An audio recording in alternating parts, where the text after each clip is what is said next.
What's going on, everybody? I am back to break down this 8-game NBA DFS slate on DraftKings in the FanDuel. Gonna get into the breakdown, give you guys the top place to get in that green tonight, winning some money as always. Before we do, quick reminder, if you do enjoy the content, guys, hit that like button, subscribe to the channel. YouTube continues to tell me that like 60% of people are not subscribed that watch my content, and it tells me that there's returning viewers as well, so I know there's some people that are consistently coming back watching my content. As a matter of fact, I know there's people that are watching it right away every single time I release one, and they don't hit the like button, they don't subscribe to the channel. So it's like, if you're watching this content, you're profiting off it, come on, take 2 seconds, it's free, helps support me, do greatly appreciate it. And yeah, let's go ahead and get into the breakdown. The only other thing I will mention, month of December, I am offering a holiday discount over on my Patreon. You can check it out. I do offer an NBA DFS premium package. If you're getting really serious about NBA DFS, would highly recommend it, guys. It is $19.99 a month. You're going to get your return on investment on that very quickly. And if you're not interested in that, I'm offering the KJK DFS Discord package for only $1 all month of December. That's the discount, the holiday discount. Usually that's $10. Trying to get the community growing in there, talking and chatting it up, having some fun, talking to each other about each other's lineups, and helping each other out, too. There's people that are in there that have been members for quite some time. They kind of have learned a lot from me. They can help you. So all that fun stuff. But if you're playing every single night, really check out the NBA package. It's premium projections, NBA data sheet, player stats, team stats, play contact stats, core plays, injury impact insights, all that fun stuff. Check it out. And lastly, sponsor the channel, guys. Parlay Play. Check them out as well. Go over there. Use promo code KJK003. Sign up today. It is a player prop site. You can go over here. They have all different sorts of formats, all different types of sports, more or less. You can win 2 times your entry, 3 times your entry, 3 times, 6 times, 3 times, 6 times, and 10 times in the more or less format. You can go over to the hit it format where you can win even more oftentimes. So just check it out, guys. Tons of things to offer over here. And yeah, I mean, I'm having a great time with it. I think you will too. Like I said, all sorts of different formats. Use the link down below in the description. Use promo code KJK003. Let's get into the breakdown, guys. Don't forget to stay tuned to the end of the video for my lock of the night if you are new. But game by game here. First game on the slate, we have Miami taking on Orlando. First game here, Jimmy Butler continues to be out. Bam Adebayo continues to be out. Cole Anthony listed as questionable. Tyler Hero listed as questionable. Mo Bamba listed as questionable. So some big news here that we're certainly waiting on. Okiki's going to get a lot more run if Mo Bamba's not in. As far as Cole Anthony, if he indeed sits out, we're going to see RJ Hampton and Michael Mulder. You can see increased roles. Mainly RJ Hampton's going to be the main guy that I'm going to have a lot of interest in if he's out. And Tyler Hero, if he remains out, Max Struss, Gabe Vincent will continue to see more playing time as well. So certainly some big news. Kyle Lowry gets one of the best matchups you could possibly ask for, taking on this Orlando squad that's been absolutely terrible defensively all season long. Looking at my premium content over here on Patreon, you can see that Orlando is dead last in the league in points per possession rank, 30th overall, dead last. So certainly going to like Kyle Lowry a bunch here in a high usage spot with all these guys being out in a tremendous matchup. Same role can be said for Wendell Carter Jr. if there is indeed no Mo Bamba. Miami's a much better defensive team. However, with all these injuries they're dealing with, I'm sure they're not going to be quite as strong here defensively. So certainly something to take note of. We'll have interest in him. We'll have more interest in Franz Wagner as well if all these guys are out. And Dwayne Dedmon on the Miami side taking on this Orlando squad. Like I said, once again, terribly defensively, filling in now for a Bam Adebayo. Certainly an intriguing option. You can also be looking to the sharpshooter in Duncan Robinson, Max Struss, as we discussed in the lower tier. If these guys are all indeed out on the Miami side, it just makes sense. And then if the Orlando side is then with all those injuries as well, Terrence Ross on top of RJ Hampton would become a tremendous value play as well, producing at a very high rate here, seeing in the low 30s per minutes per game. He'd become a tremendous value play. So certainly a game that you can be looking to. As far as the total in this game, forgot to even bring that up as far as the over-under and everything. It's a 209 over-under with a 4.5 point spread. So we really do need some injuries to occur here for us to have a ton of interest in this game, because if all these guys are in, obviously, not the fastest paced game, but certainly going to have interest if they are out. Golden State Warriors taking on the Boston Celtics, second game on the slate. This is one of the healthier games that's going to take place in the NBA as of late. Trying not to jinx it, but a 214 over-under with a 3.5 point spread in favor of the Golden State Warriors here. So expect to stay close. Not exactly the fastest paced game in the world, but definitely not the slowest. But the problem is, like I said, everyone coming back now. Could be a problem here. Jason Tatum's gotten priced up with Jaylen Brown missing quite a few games. Now Jaylen Brown's back. They're going to be kind of cutting into each other's usage. Same thing can be said for Al Horford and Robert Williams, who at one time, when one guy was out, the other would get a big bump up. Now they're kind of cutting into each other's usage once again. And the same can be said for Dennis Schroeder and Marcus Smart. Not to mention, the Golden State Warriors are the #1 team overall defensively on my sheet. #1 in defense, not liking to target them whatsoever. And it's not as if Boston's no pushover either. They are the 8th best team defensively. So this game's going to be kind of a game where I'm not too interested, guys. I got to be honest with you. So that would kind of be my approach here. And I just want to double check and make sure, like, my projections here, as far as the first look, that I'm not looking to target anyone from a price standpoint. But I can pretty much guarantee you, yeah, it's not looking good. Jordan Poole would be my favorite option just because he's based in the mid 5K range. He could certainly get there at that price tag. And he continues to stand out to me from a projection aspect for the Golden State Warriors pretty much every slate. But other than that, maybe a Josh Richardson all the way down to 3-2. But even him, I mean, why would I play Josh Richardson when this team's getting fully healthy? And he's not going to get nearly as many minutes. He played 30 minutes last time out. I don't project him to play, nearly as much this time around. So, yeah. Probably going to be no for me on this game, to be honest, for the most part. Denver taking on Atlanta is going to be the third game on the slate. As far as the total, this game right now comes in with a 222 over-under with a 4.5-point spread in favor of the Atlanta Hawks. So expected to stay close once again. Expected to be a pretty fast-paced game. And for that reason, that's going to make Nikola Jokic one of the best plays on the slate. Anytime it's a close game, fast-paced, more importantly close, Nikola Jokic becomes one of the best plays. Absolute fantasy point per minute beast. Best on the slate. Best in the league. 1.82 DK points per minute. That's insane, guys. That is insane production. So you're going to have to make this guy a priority anytime they're in a game. It's expected to stay close, and we have the value to fit him in around in our lineups, which we'll talk about later on the slate. If there's any more value, I think that we do. So Nikola Jokic is going to be a tremendous play. Trae Young continuing to really heat up on the Atlanta side of things. He put up 55, 59, 57, and 60 DraftKings points. Got priced a little bit up to 10-7. Had a little bit of a letdown game. Now he's down to 10-2. So I certainly think you could take advantage of that price drop. I'm still going to have interest in him. Clint Capella in the mid-range if you want to go to him. John Collins. Those guys are negatively correlated, so I probably only want to play one of them in each of my lineups if I'm playing multiple lineups. Will Barton, Aaron Gordon would be the pivots off Nikola Jokic if you're not paying up for him. They are priced in the mid-range in an up-tempo game where they could have a big game. Anything that they do obviously takes away from Nikola Jokic, who's priced up. Monty Morris, same rule can apply to him. And with DeAndre Hunter, Bogdanovich continuing to be out on the Atlanta side of things, I do think that you could certainly take some risks on a Kevin Huerter and as well as a Cam Reddish down here at 3-5. Both guys sharpshooters, both guys priced pretty reasonably on DraftKings, and both guys can certainly get you there in a hurry if they do indeed have a good shooting night. So that's the approach in that game. Milwaukee taking on the New Orleans Pelicans. Next game on the slate, we have Giannis Antetokounmpo listed out. Bobby Portis listed as out as well. So, obviously, DeMarcus Cousins, Thanasis Antetokounmpo, Sandro Mamukelashvili going to get a big bump up here. But most importantly, Jrue Holiday, especially if Chris Middleton's out.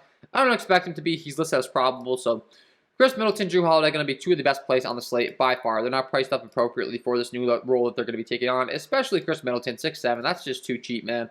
Without Giannis, without Bobby Portis, he's going to be an absolute smash play. On the other end, I like Josh Hart, Devontae Graham at their respective price tags. For upside at their price tags, I would certainly lean towards Josh Hart because he's far less scoring reliant than Devontae Graham, and he's a very good rebounder, which oftentimes will lead to him being able to get there for you even when he's having a bad shooting night. So I do like Josh Hart quite a bit at that mid-range. Grayson Allen, obviously down here playing 30 minutes a game. He could certainly get you there if he does get hot. But I think DeMarcus Cousins is certainly an intriguing option on this slate tonight. And a guy that's priced all the way down to 3-1. Taking on his former team in the New Orleans Pelicans. Very good fantasy point producer, and he's 3-1, guys. I mean, DeMarcus Cousins is going to be a tremendous play in this spot. It's really not an overthink it spot as far as him starting. Not expected to start, but that's not going to hurt my feelings whatsoever. You could also be taking a look to Sandro Mamukelashvili. But both those guys going to be tremendous value plays. As far as their fantasy point production on the season, let's go ahead and check it out here. Down to 3-1, DeMarcus Cousins. If I can find him on my sheet, 3-1 right here.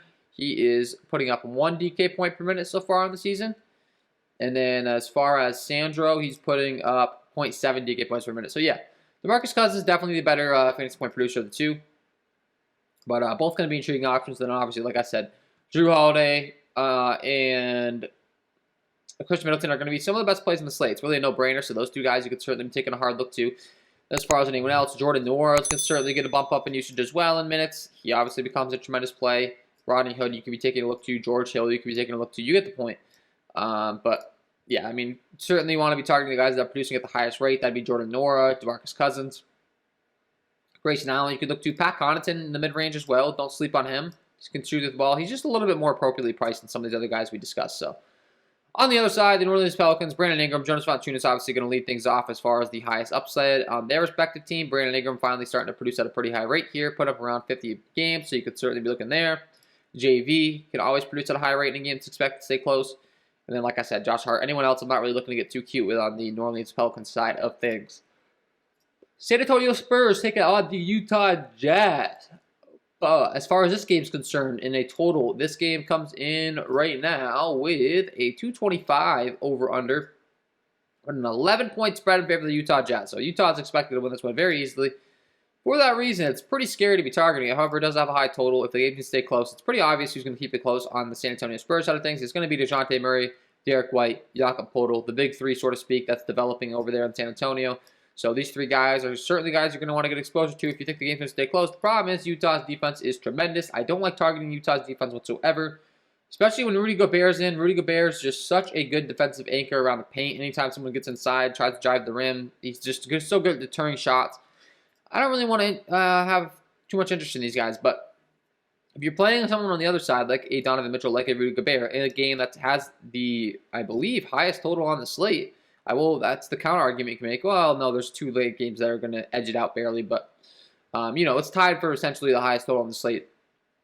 You're going to want to run it back with these San Antonio Spurs guys. I'm not sure that I would advise that. Honestly, this game, once again, a game that's really healthy. There's some other spots. We're dealing with some injuries. Guys get a big bump up in usage. I'm not too sure that I'm going to be too intrigued to play this game. If I am, I'm probably going to want to target the lower price guys, like a Keldon Johnson, like a Bojan Bogdanovic, like a Jordan Clarkson in tournaments, and just hope that they can surpass their price tag in the minutes that they get. If this game does turn into a blowout, these guys priced low enough to where they can still get there. Joe Ingles, a perfect example as well. So yeah, that'll probably be my approach in this one. I don't really think it's necessary to be paying up for anyone. I will say Rudy Gobert's priced very reasonably at 8-3. In a fast tempo game, he was priced all the way up to 9K. He's seen his price tag dip. Now he would be, a perfect candidate to be targeting in this game. Whereas instead of targeting the entire game, Jakob Poeltl, price in the mid-range, very friendly price tag. But once again, taking on Rudy Gobert, I just really don't like this matchup. So probably going to be a no for me. Memphis taking on Sacramento is going to be the next game on the slate. De'Aaron Fox listed as questionable. Rashawn Holmes listed as questionable.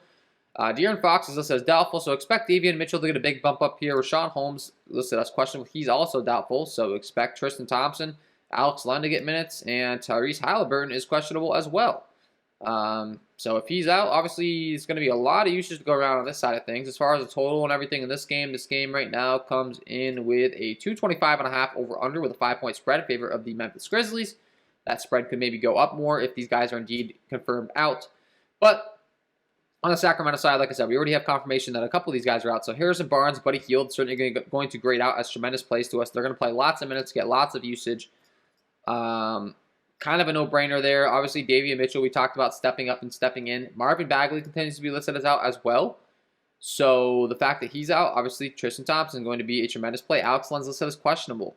He's also doubtful, so he's not even going to be in. Metu, questionable. He's a true questionable. So, yeah, Tristan Thompson's going to be an absolute smash play in the spot if that's the case. Memphis has been terrible defensively all season long. Looking at my sheet as far as how they grade out defensively, they are 21st in the league in points per possession rank. In the half-court setting, they are 22nd in half-court points per play allowed, so that's going to grade out very well for Tristan Thompson. And, yeah, guys, I mean, all these guys being out, Davion Mitchell is going to be a tremendous value play as far as how he's been producing so far in the season at his 3.6 price tag on a permanent basis. Let's see, pulling up Davion Mitchell here. We can see that he's putting up on a permanent basis a total of 0.79 DK points per minute. So not the best, definitely not the worst. With his current respective price tag in the matchup, I have no issues with targeting him. And like I said, the Sacramento side just dealing with a lot of injuries. So I think there's going to be a lot of guys you're going to be taking a hard look to on the Sacramento side tonight. Tristan Thompson certainly being one of them. There's no Terrence Davis either, guys. So, I mean, it's just too easy. Buddy Hield, Harrison Barnes are going to be two tremendous plays. If they can even play this game, if they have enough bodies, and then once it winds down to who else they have, I mean, they're going to have to play some minutes. So, Davion Mitchell, Halliburton if he's in, Metu if he's in, Harkless, Woodard Ramsey. I mean, they're going to need some of these guys to be ruled in to even be able to play. So, if Halliburton's in, tremendous play. If Barnes is in, tremendous play. Maytu, tremendous play. Mitchell, the whole starting five is going to be great plays. So, certainly do have a lot of interest in them. On the Memphis side of things, running it back, they're all priced very reasonably as well. Jaren Jackson Jr., Desmond Bane, Dylan Brooks, all continue to be priced in this mid-6K range. All continue to see lots of minutes, lots of usage. So, I mean, running it back with them. Sacramento's been very bad defensively so far as well. They've been even worse than Memphis. 27th in the league, bottom 3 in the league in defense. 30th overall in half-court offensive rebounding percentage rank as well. And 29th in putbacks. So they've been terrible defensively, terrible at rebounding. Maybe Tristan Thompson starting is going to help their case with that, but I tend to think not. So Jaren Jackson Jr. is going to be in a tremendous spot here, certainly. And then Tyus Jones would be the other guy that you could be looking to on Memphis alongside with Steven Adams and DeAnthony Melton. But, I mean, you can't play all these guys. Obviously, they are pretty negatively correlated. DeAnthony Melton not getting enough minutes to where I would be too interested.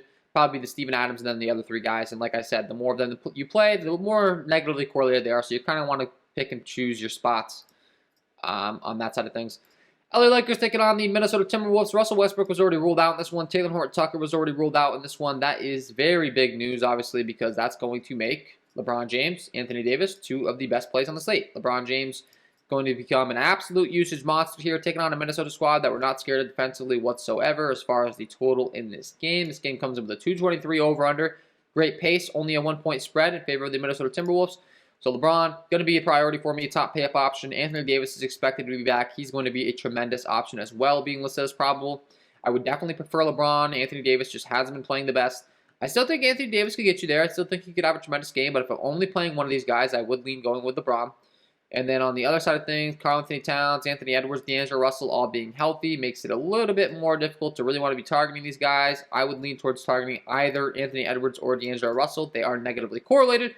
They are cheaper than Karl-Anthony Towns and D'Angelo Russell, specifically all the way down to 3.6, taking on his former team, I think is a very intriguing option here based on the price tag and his upside at that particular price tag. So I think D'Angelo Russell is going to be a tremendous option on the slate tonight on DraftKings. Too cheap. I think it's a great spot. Malik Monk and Karl-Anthony Towns as the guys that are going to step up and get more minutes now that there's no Taylor Horton-Tucker and Russell Westbrook. I certainly think both these guys are very intriguing plays. There's also no Dwight Howard if you want to go down to a DeAndre Jordan. But I think DeAndre Jordan's minutes will probably be somewhat limited here. Austin Reeves should continue to see some run, but I don't think quite as much as he was seeing with Malik Monk returning. I think Malik Monk's going to soak up a lot of that. You run a lot of that usage that we were seeing him have before. So, but Avery Bradley's out, so we should continue to see running well. So, yeah, all these guys on the Lakers side certainly make sense. On the Minnesota side, we talked about D'Angelo Russell being my favorite. That's underpriced. Jared Vanderbilt's continuing to see quite a few minutes as well. He's priced pretty reasonably in the mid-range, so if you want to go there, would not call you crazy. Charlotte taking on Portland. Last game on the slate. LaMelo Ball is listed as questionable. There's a possibility that he will return finally after being out for quite some time. If he does, obviously that's going to take a bit of an impact to the rest of his teammates. At 226.5 over under 1.5 point spread in favor of Portland. This game, it should be a tremendous game environment. Both of these teams are very bad defensively. Both bottom 3 in the league in defense.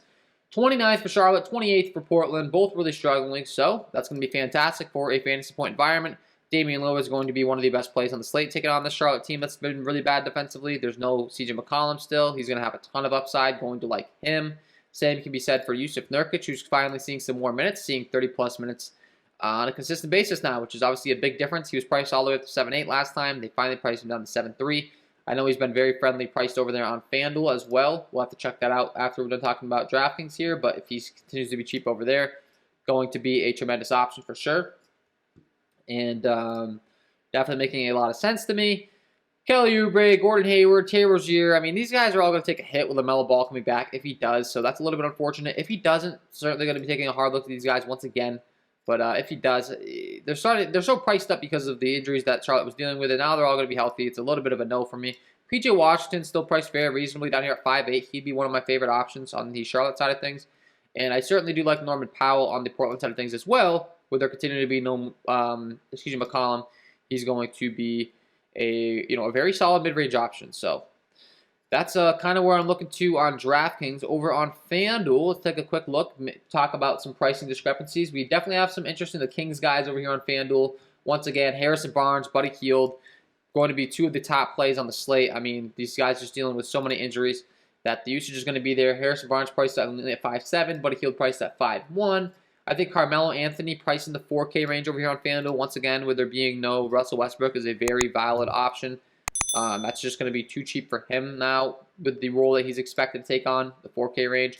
His upside could definitely surpass this, so I like that. Kyle Lowry at 7K. We talked about his matchup against Orlando. The fact that Miami's dealing with so many injuries. FanDuel just continues to increase his price tag by that much, to be honest. He was priced in the 6K range. Now he's barely 7K. Continuing to be a tremendous play over here. Anthony Davis at 10.2. I think is an intriguing play, obviously. LeBron James, your pay-up options. Norman Powell at 6'3". We just talked about him. With there being no CJ McCollum, he grades out as a great play. Chris Middleton and Drew Holiday, both going to be big priorities for me on the slate, with there being no Giannis, no Bobby Portis. So they're obviously guys that you're going to have to be taking a hard look to over here on FanDuel as well. But yeah, I mean, I think we talked about most of our options here. I like those Memphis guys priced in the mid-range that we talked about in that Memphis-Sacramento game. Jaren Jackson Jr. is only 6'4" on FanDuel. Going to like him a lot. Dylan Brooks is only 6'2" on FanDuel. So, yeah, those are some guys I'll be looking to that I'm really liking. Some pay-up options, some mid-range guys, some salary guys. Damian Lillard's 8.7, so we talked about him having a big usage with no CJ McCollum. Going to like him a lot on FanDuel as well. And, yeah, guys, that's how I'm feeling. That's what I'm looking to. And that is my overall breakdown. So, before I let you guys go, got to give you my lock of the night. Let's get into it.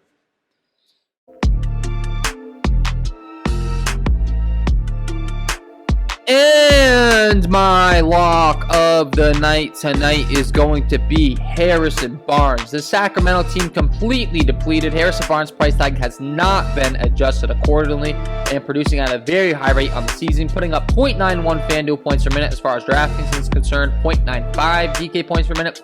And like I said, the price tag is just too cheap for the circumstances. 5.7 on DraftKings, 5.7 on FanDuel. That is too underpriced for how much he's going to be relied on.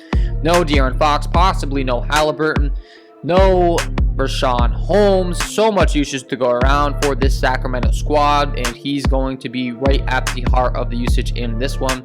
And like I said, price tag is too cheap. So get him in your lineups because he is my lock of the night. So there we go, guys. Harrison Barnes, get him in your lineups. And that is all for me in this one. Hit that like button if you enjoyed the content. Subscribe to the channel. Hit the notification bell so you don't miss any future content that I upload. And I wish you guys all the best of luck tonight. Don't forget to check out the KJK DFS premium packages priced at a discount. Like I said, the Discord package you can get for $1 all month of December. Parlay Play. Use promo code KJK003. Start winning some money over here on Parlay Play. And yeah, guys, wish you all the best of luck tonight. We will see you in the next one.